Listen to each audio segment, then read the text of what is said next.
ఈ శరన్నవరాత్రిలో భాగంగా మనకి 9 రోజులు కూడా 9 అలంకారాలు కనబడుతూ ఉంటాయి. మనకి విశేషంగా చూసుకున్నప్పుడు మనకి చుట్టుపక్కల మనం గుళ్ళల్లో చూసుకున్నా, లేకపోతే మన విజయవాడ కనకదుర్గ అమ్మవారి గుళ్ళో చూసుకున్న ఒక్కొక్క అలంకారం అనేది మనకు కనపడుతుంది.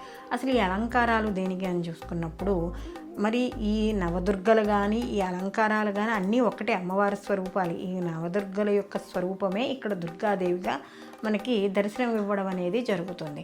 మరి ఎందుకు రకరకాలుగా పూజిస్తున్నారు అంటే ఇక్కడ అమ్మవారికి మనం రకరకాలుగా పూజించడం అనేది ఏదో ఒక దాంట్లో మనం ఒక చోట అమ్మవారికి కనెక్ట్ అవ్వడం అనేది జరుగుతుంది.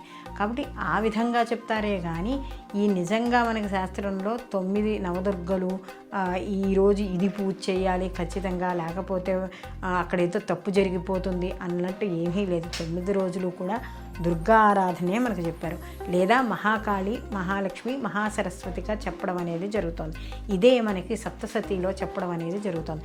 మహాకాళి అంటే మనకి మధుకైటవుల సంహారము, అలాగే మహాలక్ష్మి అంటే మహిషాసురవర్ధిని యొక్క సంహారము, అలాగే ఇక్కడ మహాసరస్వతి అంటే శంభునిశంభుని యొక్క సంహారం అండి.